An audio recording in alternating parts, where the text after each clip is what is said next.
ಇನ್ನು ಎಲೆಕ್ಷನ್ ಅಂತ ಅಂದ್ರೆ ಅಲ್ಲಿ ಮಾತಿನ ಸಮರ ನಡಿಲೇಬೇಕಲ್ವಾ? ಇವತ್ತು ಕೂಡ ರಣಕಣದಲ್ಲಿ ಮಾತಿನ ಯುದ್ಧ ನಡೆದಿದೆ. ಇಲ್ಲಿ ಮಾತನಾಡ್ದೋನೆ ಮಹಾಶೂರ ಅನ್ನುವಂತಾಗಿದೆ. ಹಾಗಾದ್ರೆ ಇವತ್ತು ಎಲೆಕ್ಷನ್ ಕಣದಲ್ಲಿ ನಡೆದಂಥ ಈ ವಾಗ್ಯುದ್ಧಗಳು ಏನೇನಾಗಿತ್ತು, ಆಮೇಲೆ ಮಠಾಧೀಶರವರು ಚುನಾವಣಾ ಅಖಾಡಕ್ಕೆ ಇಳಿದಿರುವಂಥದ್ದು ಯಾವ ರೀತಿ ಅಥವಾ ಹೊಸ ಹೊಸ ಲೆಕ್ಕಾಚಾರ ಕಾರಣ ಆಗ್ತಾ ಇದೆ, ಬನ್ನಿ ನೋಡೋಣ. ಎಂತ ಸೂರ್ಯ ಅವರು ಅಮಾವಾಸ್ಯೆ ಅಂತ ಕರಿತೀವಿ ನಾವು ಅವ್ರನ್ನ. ನಮ್ಮ ತಾತನ ಅಜ್ಜನ ವಯಸ್ಸಿನಲ್ಲಿ ಸಿದ್ದರಾಮಯ್ಯನವರು ಇರುವಂತದ್ದು. ಇಲ್ಲಿ ತೋರಿಸ್ತೀನಿ, ಮುಂಬೈ ತೋರಿಸ್ತೀನಿ ಅಂತ ಭಾಷಣ ಮಾಡುವಂತವಳಲ್ಲ. ಗುಂಡು ರಾವು ಹೆಚ್ಚು ಕಡಿಮೆ ಅವ್ರ ಮನೆಗೆ ಅರ್ಧ ಪಾಕಿಸ್ತಾನ ಇದೆ. ಒಂದು ವಿಕೃತ ಮನಸ್ಥಿತಿ ಇರುವಂತವ್ರು ಇವರೆಲ್ಲ.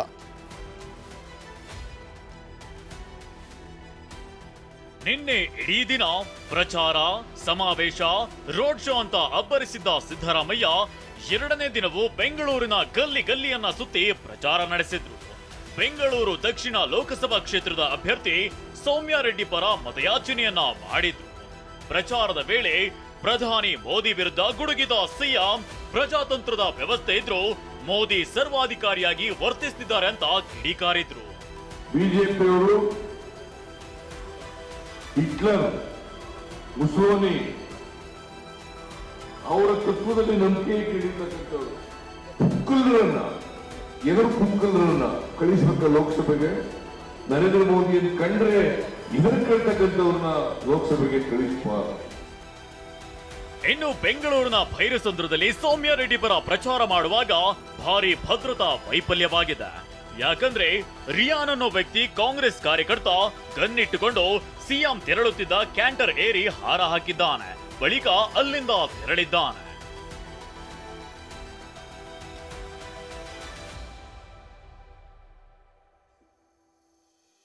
ಸಿದ್ದರಾಮಯ್ಯ ಅಮಾವಾಸ್ಯೆ ಹೇಳಿಕೆ ಆಶೀರ್ವಾದ ಎಂದ ತೇಜಸ್ವಿ. ಬೆಂಗಳೂರು ದಕ್ಷಿಣ ಕ್ಷೇತ್ರದ ಬಿಜೆಪಿ ಅಭ್ಯರ್ಥಿ ತೇಜಸ್ವಿ ಸೂರ್ಯ ಅವರನ್ನ ಸಿಎಂ ಅಮಾವಾಸ್ಯೆ ಅಂತ ಟೀಕಿಸಿದ್ರು. ಇದಕ್ಕೆ ನಯವಾಗಿ ಉತ್ತರಿಸಿರುವ ತೇಜಸ್ವಿ ಸೂರ್ಯ, ಸಿದ್ದರಾಮಯ್ಯ ಹಿರಿಯರು, ಅವರು ಏನೇ ಹೇಳಿದ್ರು ಆಶೀರ್ವಾದ ಅಂತ ತಿಳಿದುಕೊಳ್ತೇನೆ ಅಂತ ಹೇಳಿದ್ದಾರೆ. ಇಲ್ಲಿ ಇರ್ತಕ್ಕಂಥ, ಇಲ್ಲಿ ಲೋಕಸಭೆಗೆ ಹೋಗಿರ್ತಕ್ಕಂಥ ಸೂರ್ಯ ಅವರು, ಎಂತ ಸೂರ್ಯ ಅವರು ಅಮಾವಾಸ್ಯೆ ಅಂತ ಕರಿತೀವಿ ನಾವು ಅವ್ರನ್ನ. ಅವ್ರ ಹಿರಿಯರು, ಅವ್ರು ನನಗೆ ಅಮಾವಾಸ್ಯೆ ಅಂತ ಕರೀಲಿ, ಇನ್ನೊಂದೇನೇ ಕರೀಲಿ, ಅಂದವ್ರಿಗೆ ಅವ್ರು ಕೊಡ್ತಾ ಇರುವಂಥ ಒಂದು ಆಶೀರ್ವಾದ ಅಂದ್ಕೊಂಡು ನಾನು ಕೆಲಸ ಮಾಡ್ಕೊಂಡು ಹೋಗ್ತೀನಿ. ಯಾಕೆಂದರೆ ನಮ್ಮ ತಾತನ ಅಜ್ಜನ ವಯಸ್ಸಿನಲ್ಲಿ ಸಿದ್ದರಾಮಯ್ಯನವರು ಇರುವಂಥದ್ದು. ಧಾರವಾಡದಿಂದ ದಿಂಗಾಲೇಶ್ವರ ಶ್ರೀ ಸ್ಪರ್ಧೆ, ಜೋಶಿ ವಿರುದ್ಧ ಕಿಡಿ. ಇಷ್ಟು ದಿನ ಕೇಂದ್ರ ಸಚಿವ ಪ್ರಹ್ಲಾದ್ ಜೋಶಿ ವಿರುದ್ಧ ವಾಗ್ದಾಳಿ ನಡೆಸುತ್ತಿದ್ದ ದಿಂಗಾಲೇಶ್ವರ ಶ್ರೀ ಧಾರವಾಡದಿಂದ ಲೋಕಸಭಾ ಅಖಾಡಕ್ಕೆ ಪಕ್ಷೇತರವಾಗಿ ಸ್ಪರ್ಧಿಸುವುದಾಗಿ ಘೋಷಿಸಿದ್ದಾರೆ. ಅಲ್ಲದೆ ಕೇಂದ್ರ ಸಚಿವ ಪ್ರಹ್ಲಾದ್ ಜೋಶಿ ವಿರುದ್ಧ ವಾಗ್ದಾಳಿ ನಡೆಸಿದ್ದಾರೆ. ಲಿಂಗಾಯತ ನಾಯಕರನ್ನ ತುಳಿಯೋದ್ರಲ್ಲಿ ಜೋಶಿ ಹೀರೋ, ಅಭಿವೃದ್ಧಿ ವಿಚಾರದಲ್ಲಿ ಝೀರೋ ಎಂದಿದ್ದಾರೆ. ಈ ಬಗ್ಗೆ ಪ್ರಹ್ಲಾದ್ ಜೋಶಿ ಅವರನ್ನ ಪ್ರಶ್ನಿಸಿದ್ರೆ ನೋ ಕಮೆಂಟ್ಸ್ ಎಂದಿದ್ದಾರೆ. ಇನ್ನು ಈ ಬಗ್ಗೆ ರಿಯಾಕ್ಟ್ ಮಾಡಿರುವ ಸಚಿವ ಸಂತೋಷ್ ಲಾಡ್, ಶ್ರೀಗಳ ಸ್ಪರ್ಧೆಯಿಂದ ಬಿಜೆಪಿಗೆ ಹಿನ್ನಡೆ ಆಗುತ್ತೆ ಅಂತ ಹೇಳಿದ್ದಾರೆ. ನಮ್ಮ ನಾಯಕರನ್ನು ಹಾಗೂ ಸಮಾಜವನ್ನು ತುಳಿದು ಆಳುವಲ್ಲಿ ಜೋಶಿಯವರ ಪಾತ್ರ ಬಹುದೊಡ್ಡದಾಗಿದೆ ಅಂತಕ್ಕಂಥದ್ದನ್ನ ಇಲ್ಲಿ ನಾವು ಬಹಳ ಸ್ಪಷ್ಟವಾಗಿ ಹೇಳಲಿಕ್ಕೆ ಬಯಸ್ತೇವೆ ಅಂತಕ್ಕಂಥದ್ದು. ಅವ್ರ ಹಿಂದೂ ಹೇಳಿದಾಗ ಹೇಳಿದ್ದೆ, ನಾನು ಈಗೂ ಏನು ಹೇಳ್ತಾರೆ ಅದಕ್ಕೂ ನಂದು ಮಧ್ಯಾಹ್ನದ್ದು ರಿಯಾಕ್ಷನ್ ಇದೆ. ಅವ್ರ ಮಧ್ಯಾಹ್ನ ಪತ್ರಿಕಾಗೋಷ್ಠಿ ಮಾಡ್ತಾರೆ, ಅವ್ರು ಏನು ಹೇಳಿದ್ರು ನನಗೆ ಆಶೀರ್ವಾದ. ಈ ಒಂದು ಚುನಾವಣೆ ನಮ್ಮ ಕಾಂಗ್ರೆಸ್ ಪಕ್ಷದ ಅಭ್ಯರ್ಥಿ ಆಗಿರ್ತ ವಿನೋದ ಸವಟಿ ಹಾಗೂ ನಾವು ನಮ್ಮ ಪಕ್ಷದ ಎಲ್ಲ ಮುಖಂಡರುಗಳು ಅವರ ಆಶೀರ್ವಾದದೊಂದಿಗೆ ಈ ಒಂದು ಚುನಾವಣೆ ನಾವು ಸ್ಪರ್ಧೆ ಮಾಡ್ತಾ ಇದ್ದೀವಿ. ಅವರು ಈ ಚುನಾವಣೆ ಸ್ಪರ್ಧೆ ಮಾಡ್ತಿದ್ರು ಕೂಡ ಅವರ ಆಶೀರ್ವಾದವನ್ನು ನಾವು ಕೋರ್ತಾ ಇದ್ದೀವಿ ಅಂತ ಈ ಸಂದರ್ಭಕ್ಕೆ ಹೇಳಲಿಕ್ಕೆ. ಡೆಲ್ಲಿ ಮುಂಬೈ ಅಂತಾನೆ ರಮೇಶ್ ಜಾರಕಿಹೊಳಿಗೆ ಹೆಬ್ಬಾಳ್ಕರ್ ಪಂಚ್. ಬೆಳಗಾವಿಯಲ್ಲಿ ಪುತ್ರ ಮೃಣಾಲ್ ಹೆಬ್ಬಾಳ್ಕರ್ ಗೆಲ್ಲಿಸೋಕೆ ಸಚಿವೆ ಲಕ್ಷ್ಮಿ ಹೆಬ್ಬಾಳ್ಕರ್ ಸರ್ಕಸ್ ಮಾಡ್ತಿದ್ದಾರೆ. ಗೋಕಾಕ್ ತಾಲೂಕಿನ ಅಕ್ಕತಂಗೇರಹಾಳ ಗ್ರಾಮದಲ್ಲಿ ಪ್ರಚಾರದ ವೇಳೆ ರಮೇಶ್ ಜಾರಕಿಹೊಳಿಗೆ ಟಕ್ಕರ್ ಕೊಟ್ಟಿದ್ದಾರೆ. ನನ್ನ ಮಗ ನ್ಯಾಯ ದೊರಕಿಸುವ ಕೆಲಸ ಮಾಡ್ತಾನೆ, ನಿಮ್ಮೆಲ್ಲರನ್ನ ಕೈ ಮುಗಿದು ಕೇಳಿಕೊಳ್ತೀನಿ ಅಂದ್ರು. ನಾನು ದೆಹಲಿ, ಮುಂಬೈ ತೋರಿಸ್ತೇನೆ ಅಂತ ಹೇಳಲ್ಲ ಅಂದ್ರು.